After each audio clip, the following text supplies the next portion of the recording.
when you start to look back, I think that's when you can measure success better, because we're all guilty of it. We all look forward, we all target and drive. And I think it is important to have clear goals, although I like to call them target because targets move. But by having a clear target, you have something to aim for, but it's understanding that it may move left or right. Hello and welcome to Run the Business, the podcast that explores the place where running and leadership come together. We'll find out how running can help us with leading, managing people, and generally being better in business. We'll also try and answer that question, do runners make better leaders? I'm Anthony Gay, and today's guest is the CEO and founder of Riixo, a company that makes products that help with sports injury recovery and performance. He's a former professional rugby player who's represented Scotland and the GB Sevens team, but a serious injury shortened his playing career, and after that, he took up a new challenge and qualified as a chartered physiotherapist. After that, he joined the army and spent time as part of a UN peacekeeping force in Central Africa, where the idea for his business came about. We've got so much to talk about. Cameron Johnston, welcome to Run the Business. Hi, Anne. Thanks for having me. How are you today, Cameron? Yeah, great. Thank you. Absolutely brilliant. Now, we usually start by talking about a recent run or when you've been out doing something. I know you're not running at the moment and you're dealing with an injury, and I know we're going to talk more about that through the interview, but how does an active guy like you handle that? Because I know it must be quite frustrating. Oh, yeah, definitely. I mean, sport is phenomenal when it comes to just refreshing the mind and that release you get as well, that I think irrespective of the level of sport you play or compete or run, you identify by your sport. So suddenly when it's sort of taken away from you, you have this whole identity where you're just like, wow, I just really want to get out and go running. So it's finding other ways to balance it. And to be fair, it's got me into swimming.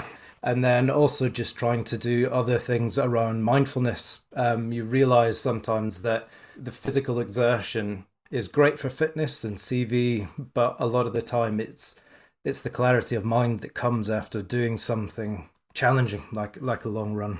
And we'll talk more about how running became part of your life as we go through the interview. But take us back to the beginning, because I know you were pretty fast at school, and then rugby became the thing in your life, didn't it? Yeah, back in my youth, many moons ago, I was a sprinter. So for me, anything over 100 meters at the time was long distance. And so I did a lot of sprinting, 100 meters, 200 meters, did some junior national stuff, junior national champs. But I always had this passion for rugby and team sport. I think for me, the definitive moment was I was in the final of the Scottish Schools 100 metres, and it's always the last event before the 4x1 relay.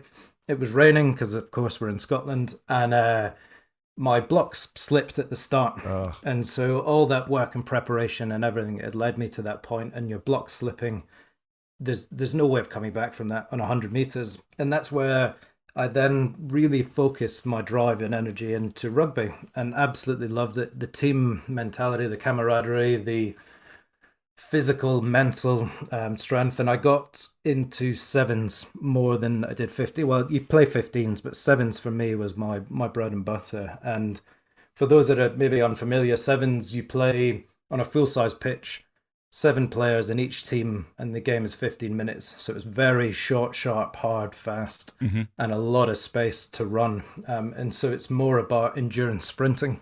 But it was, phenomenal, absolutely phenomenal. And that's where I really sort of cut my teeth into the rugby world and found my calling. So tell me about that point where things changed and when rugby was taken away from you at a point that you still didn't. I think at that point you hadn't realised your potential, had you? And you had more to give, and it was taken away. Yeah, definitely. So I was fortunate in the experiences that I had and the opportunities I got. I mean, it did come with a lot of hard work. At school, I was playing for school level. I was playing Edinburgh, district, Scotland age grades, and then towards the end into the professional academy system, and then signed with Newcastle Falcons out of school into their academy, continued with the international, and then the Scotland Sevens for 3 years, and then fortunate enough to get GB Sevens. This was pre-Beijing Olympics, so they were trying to get into the Olympics, but Sadly, it didn't, but we still played at the World Games, which was great. Yeah. But yeah, the 27th of November 2007, a date that'll sort of stay with me forever, I was spear tackled on the pitch. So playing out on the wing, running forwards, somebody tackled me, picked me up, lifted me and dropped me on my neck. And that's when I had 2 fractures in my spine, a dislocated shoulder and a torn hip. And so, yeah, at 21, suddenly everything you've been gearing towards just disappears. The rug is pulled out from under you. I was in hospital for about a month, and then I was fitted with a large sort of metal cage for around a year, 9 months. And you went from everything from running, gym, fitness, exertion, outdoors, to suddenly being bedbound. But the big thing that I learned immediately was your mindset doesn't change. So in my head, I was still the athlete. I'd have a bad day, I'd still want to get up and go for a run. I'd still want to get up and go to the gym, but you couldn't. And that was the difficult part. And as I mentioned before, the identity that comes with sport, and certainly for the rugby that I was playing, it was more than just a sport. It was everything to me. It was who I was. It was where I was going. It was your whole life, and it was suddenly taken away. And for clarity, because I know you described what happened, you broke your back, didn't you? And that's what happened on that day. Yeah, so fractured my spine in 2 places was the big injury. Yeah, it'd be interesting to understand how that changed at the time. It changed your feelings towards rugby. I mean, did it change instantly, or did it take time for you to kind of see rugby in a different way? It took a lot of time, and I had to go through the grieving process. So, I mean, there's a definitive moment of denial straight away. I was in hospital for 2 weeks at this point, and I got a phone call from the manager of an invitational team. So a lot of brands have a team. So I used to play for Cougar, the brand, and you'd play sevens around the world in these sort of exhibition tournaments, and they were great fun. And I got a phone call 2 weeks I'd been in hospital, phone call from the manager. There was a competition in the Cayman Islands in 6 weeks' time. Would I be free to play? And I said yes. I said, yeah, fine. I've had a bit of an injury, but I'll be back. And a friend of mine was there. He'd actually taken a week off work to sit with me in hospital, which was amazing. But he picked up the phone and said, no, Cameron's broken his back. And so I think that was the realization. And then, although there was never sort of any issues with nerve damage and my ability to walk, but I still had to gingerly learn to walk again, having been bedbound for so long. And getting up and moving around in the spinal frame was a realization that things were over, and I just burst into tears. It was a pretty low point. It was very dark. And then the years that followed, I didn't watch rugby. I couldn't. And then gradually over time, about a year later, started to engage again. And I actually went back to play. I tried, and I had a game with Newcastle Falcons Academy against Leicester Tigers. But I remember Manu Tuolangi ended my life in a tackle. And I just said, I can't do this. And it wasn't potentially my physical capabilities, it was mentally. Yeah. I wasn't the same person. I was ducking out of tackles, not sort of hitting 100%, passing when I should have been running. There was an absolute fear and awareness of my back. And that's when I made the decision to step away from rugby. And it has been hard. It's a lot easier now. I don't particularly follow rugby as a team. I do follow the internationals, but it was always difficult watching friends that I'd played alongside, played with, played against as their careers were progressing. You always want them to do well, but equally, as you mentioned before, I hadn't really hit my true potential. I was 21 when it happened, and there was a feeling of disappointment in myself, which is bizarre. I was disappointed that I hadn't continued, but equally, I achieved a lot, and I was very proud of what I did achieve. And in hindsight now, I'm actually fortunate that I had such a traumatic injury that ended my career at that point, because it enabled me to do a definitive switch, whereas other people aren't so lucky, and they have long careers, they're plagued with injuries. Rugby's a sport that's renowned for it, and they never quite get to where they need to, and they find themselves in my position at 35. Instead, I was 21 and still had a lot in front of me.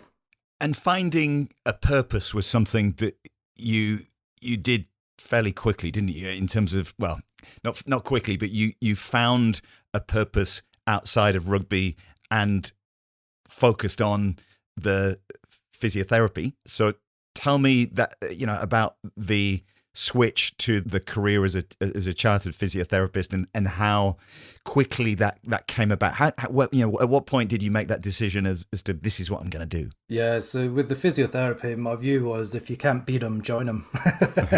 The continual injuries, it was time to become a physio. So I actually was studying whilst I was playing. So I finished my first degree when I was in hospital. So I did a sports science degree. And then when I came out of that, did a year of rehab and a few jobs here and there. There was a massive void in my life that I needed to fill. And that's when I looked at the career change and explored my options and decided, becoming a physio was a good transition. And so I studied in Newcastle and then came out and I worked around the bazaars for a bit in the NHS. I did some private practice, some professional sport. But when I was at university, I was in the OTC, so the Officers Training Course, the Army Cadets for university. And I sort of realized the one thing I was missing was that camaraderie of a team environment. I always had it in rugby. You had it at school, you had it at rugby. And that's when I decided to join the military. And I sort of come from a military background. My parents both served, my grandfather served. But it was never something that was sort of forefront in our family life. But having done that, I realized actually that's where I wanted to go. I wanted to sort of make a difference in an extreme environment, as I did when I was in South Sudan. And that's where I sort of transitioned over. And I had this unique perspective, having had a number of injuries. You can relate to it in a first-hand term. And then the sports science degree, which led into the physio. And so it all sort of guided me down that path, really. And it's just amazing to hear you talk about how you reframed your life and how you saw the positives in what you had. And I mean, and I don't think that's something that everybody is able to do. And just to hear you tell the story and how this different career, different thing came out, it's amazing to hear. When you were in Africa with the UN, that's where the idea for the business came about, wasn't it? Yeah, that's correct. So I'd deployed with the United Nations into South Sudan. There's a large peacekeeping operation that's been ongoing there for over a decade. So our task, we deployed as a field hospital. So there was 300 clinicians, and we deployed as the entry-level operation to build a field hospital. And our primary task was to provide medical care for the 12,000 UN troops that were doing the peacekeeping, active peacekeeping in the region. So I think there was 140,000 refugees in the camp where we were. And it was in a tent in the desert in 50-degree heats. In the physio side of it, the injuries I was seeing was a lot of MSK, so the ones that you would attribute to like a sports team. A lot of ankles, knees, backs, the type of injuries that you'd pick up and see in day-to-day life. But the problem we had was in the austere environment that we were, the water source was contaminated at one point. So we couldn't do the basics of ice, and we were on rationed bottled water. Equally, the diesel generators that were providing power kept cutting out. They were intermittent. So you had these amazing pieces of kit that suddenly became a £7,000 doorstop. So trying to provide the basic fundamentals of acute injury management became really difficult. And so I was getting frustrated, and I started doing some research, what was available through the wider catalogue of equipment we had, and then across what was available in the open market and civilian market. And what it led me to find was that there's a lot of really good kit, a lot of research goes in at the top end, and then everything below that just seems to get neglected. So it was then the difference between a bag of frozen peas or one of those burst in a bag type devices, or the £7,000 piece of gold standard kit. There's other items in between, various neoprene type things, and they've just been the same for years. And I think the drive for me is I always think we can do better. Like, so looking at kit and equipment, every single time it's always like, okay, what can we do better? How can this be better? And that's what led me to design the first concept of the Riixo recovery cuffs. And the idea behind it was to do with, we had these big, they're called reefers, which are big shipping containers that are refrigerated for bloods and fluids and things. And I just thought you can put something in there. And so I designed the first concept, which was a compression sleeve that has an integrated gel that allows the whole unit to be frozen or heated up, which is the other benefit. And so what you're doing then is you're creating something that's cost effective, super easy to use, but can be used multiple times. So you're not then tied down to needing an electricity source when in use. You don't need ice, you don't need water. It's pull it on, sits in place, does its job, and then it goes back in the freezer. And that's where the concept really started from, was just trying to create something for everyone that is easy to use, convenient, and supported by evidence. And so originally it was all to do with injury management, but when we got back to the UK and I started doing some designs and started making them, the GB squad bought them for Tokyo for the middle and long distance track team. And so they bought the calf ones for the recovery element. So what they would do is they would use them warm for the transition from the warm-up ground to the start line to make sure the muscles maintained that level of readiness. Immediately after finishing, they'd have them frozen. So then they would put them on frozen and they could start the recovery immediately from that moment they stopped. And as they transitioned back to the hotel, where they could then implement their wider recovery protocols. So it gave them that edge on. And it also helped. There was some key athletes were suffering from injuries on the run up to the Olympics. And so they were using them. And it's creating something that's really highly versatile. And at what point did you see that become a business? At what point did you think, actually, this is something I can do as a career, as a business? Oh, it's a good question, because sometimes I'm still pinching myself. I recognized, it's like everything, necessity is the mother of all invention. And so I was designing a lot of these things, and you always get called a dreamer by friends and family. And then I started designing it, and then it was Cameron and his little idea, and then won some awards and got some traction. And that's when it was feedback from athletes and people using it, is when you realize it's making a difference. And for me, that trumps everything.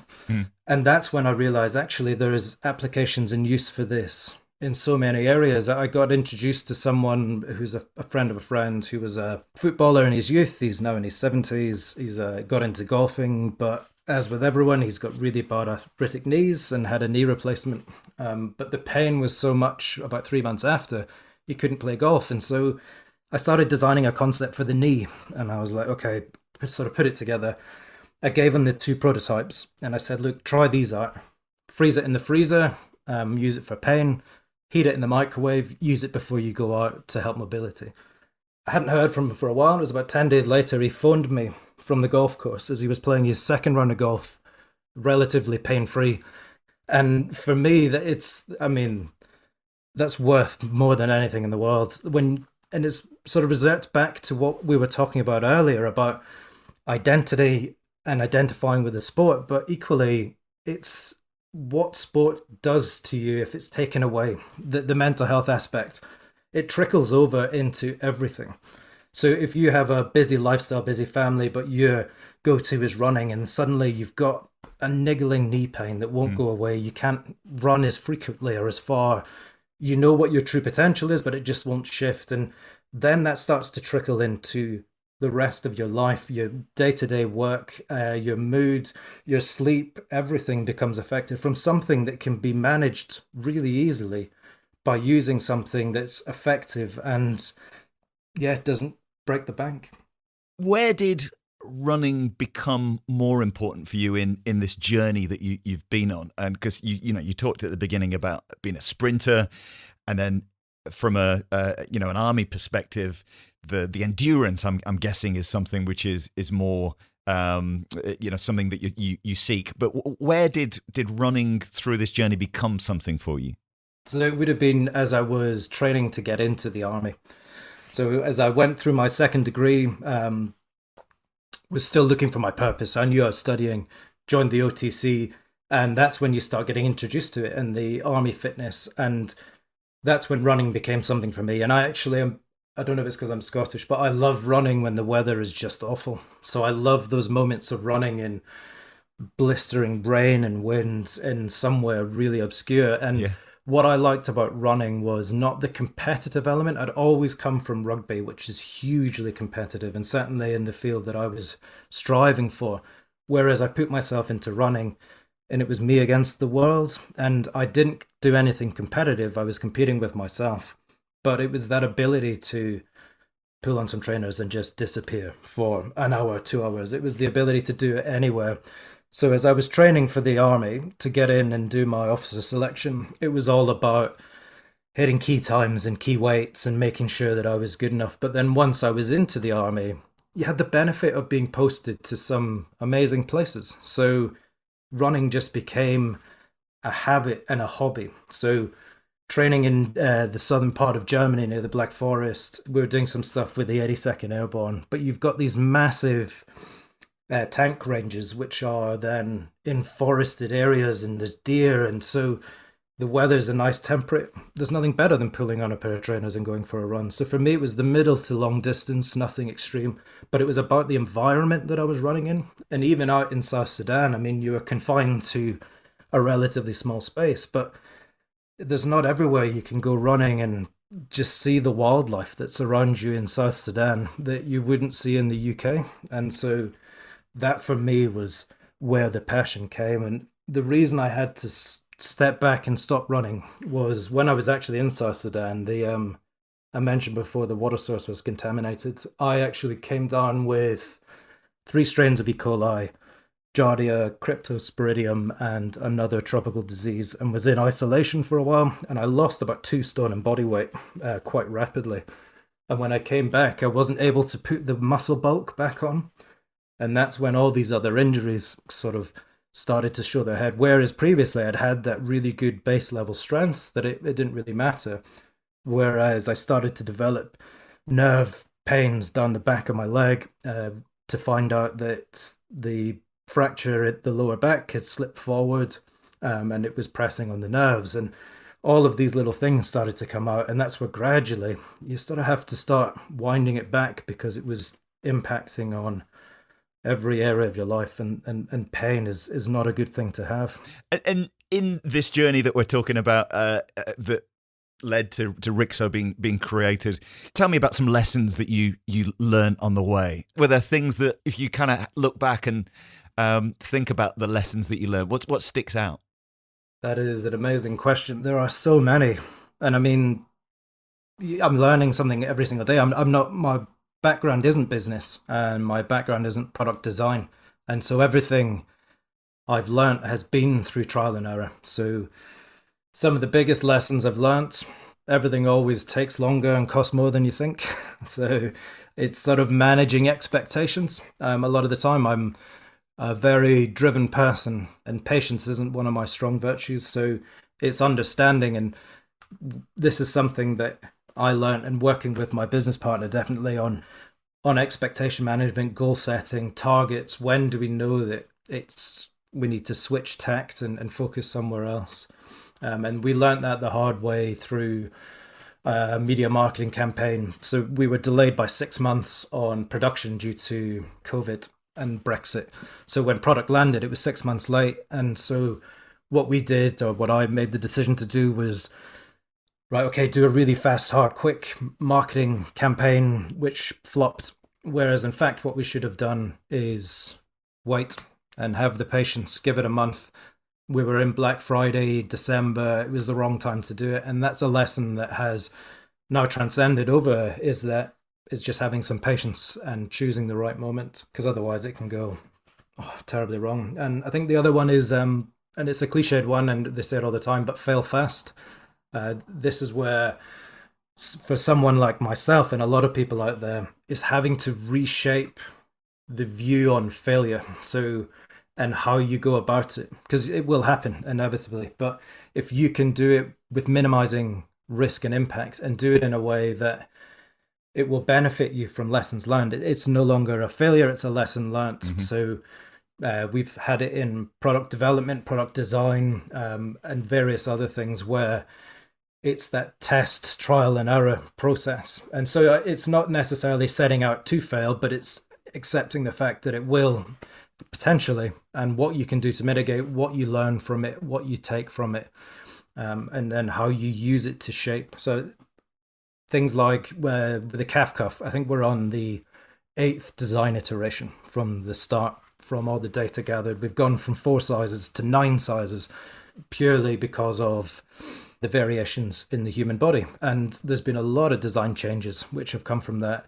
But in doing some of that, we had some sizes that then became obsolete within the product range. So it taught us to be really accurate in our measuring. And then what we can do with the stuff we didn't use is we can use that for prototyping.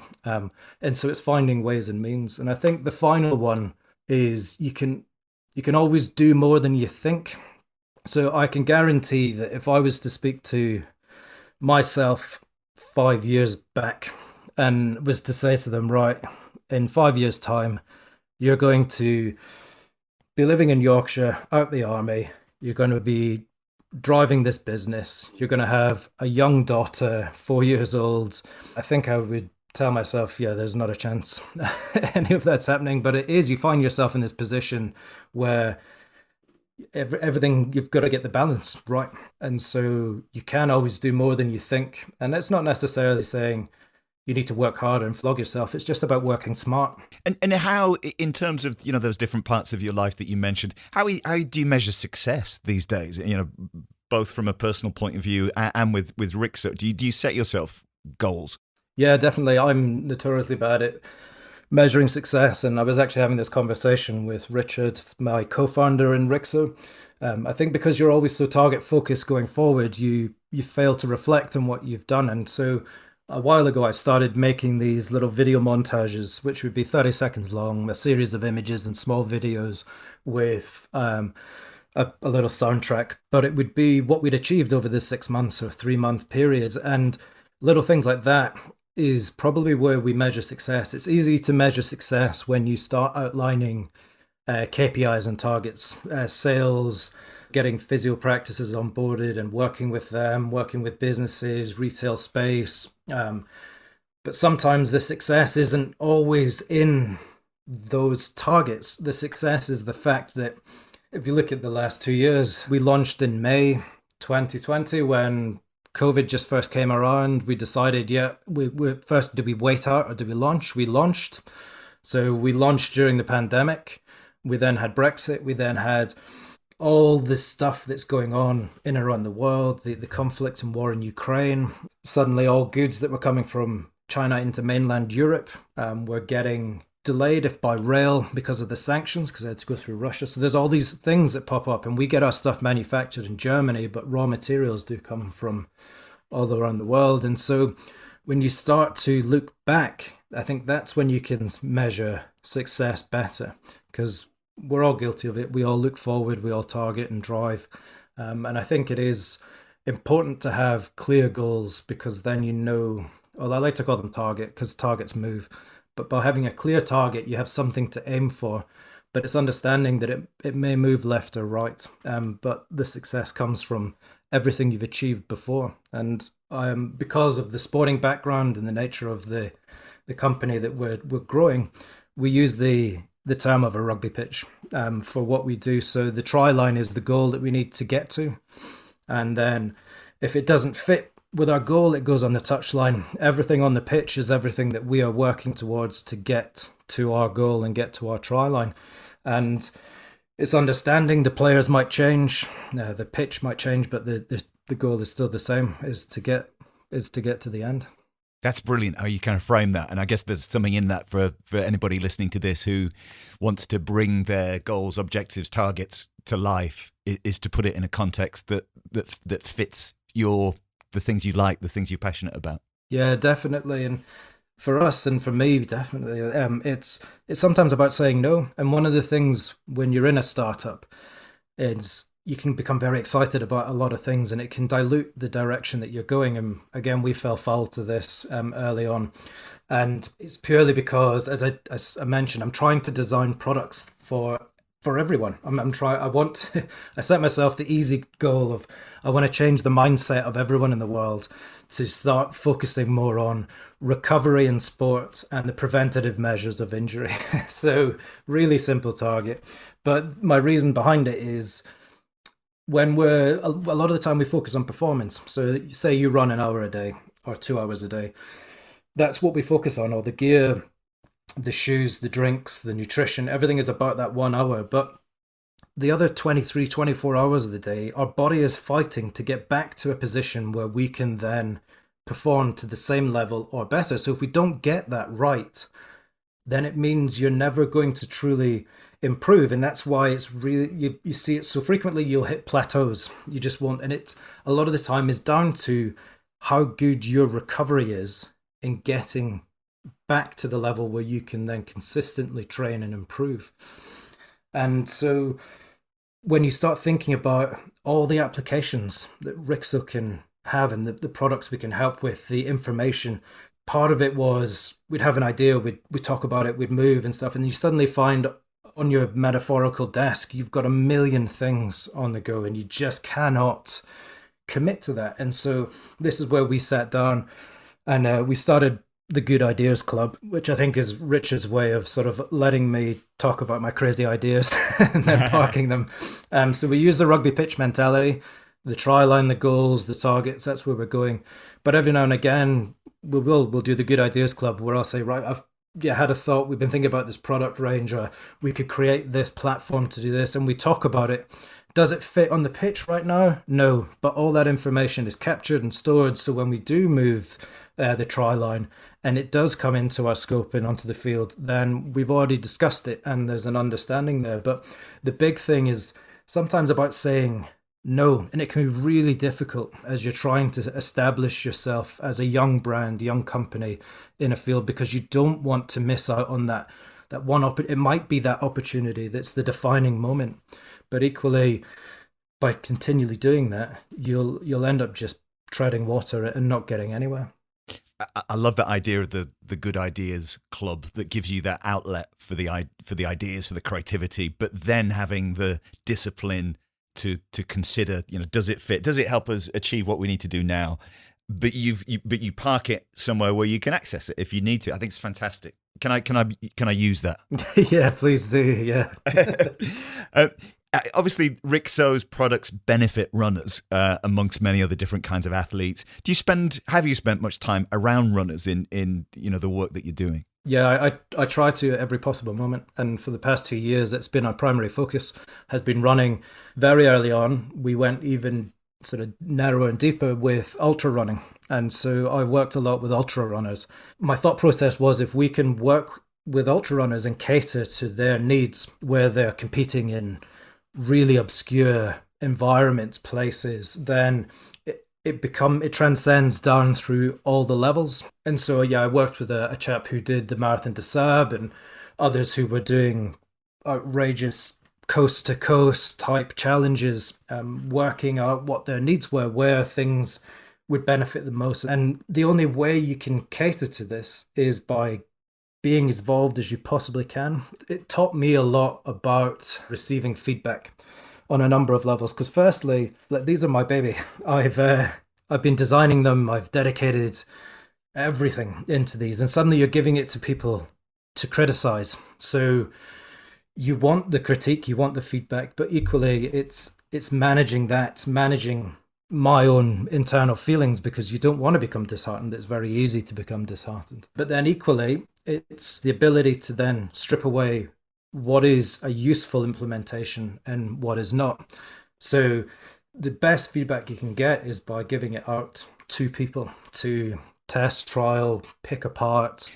And how do your friends and family see you now, having achieved so much with Riixo? And I know there's more to come, but you've done it. It's moving in the direction you want it to do. How do they view you? How do they see you? Because you mentioned before, you said Cameron with his little idea, and that kind of is probably something that maybe did that spur you on to do more? And how do they see you now? this is something that a lot of people, if you who are starting a business, may come across. And I mean this in the nicest way possible, but sometimes it's the people closest to you that will try and not talk you out of it, but they only want the best for you. And so they understand what worked for them. So go to university, go to college, get a job, work, that sort of structured mentality, where suddenly with mine, I was like, well, no, I'm selling my car, I'm selling my flat and cashing in a small pension, and I'm going to invest it into this crazy idea that I've got. And so it was that inner self-belief that I had that, no, this is what I want to do and I'm going to do it. And so initially, yeah, the family and friends were a bit like, yeah, this is crazy. And also I think because they know you well, they know you intimately, friends, especially rugby. So they know you as the time you, I don't know, the joker and doing this on the pitch and the fun you had, and they maybe don't see that serious aspect inside of it. So it took a bit of time. And I think with the traction that's grown, they realize actually, yeah, there is a need and a demand for this. So the family, yeah, they're incredibly proud, probably more so than I am of myself. As we mentioned before, you're always looking forward at this is where I need to be and want to be. And even when you hit that, you're not satisfied because you want the next level. There are times I think where they've stepped in to try and sort of retain my balance, and they're brilliant for that. I can too easily prioritize work over my own personal care, and more so now that I'm not, because I'm carrying these injuries and I'm waiting to find out about spinal surgery. It's too easy for me to say, I'm just going to sit at the computer and I'm going to work through the night and do all of this stuff, and then you end up burning out. And so they're incredibly proud and of everything that I'm trying to achieve, but equally they're the rock that will ground me, and make sure that I don't go too far.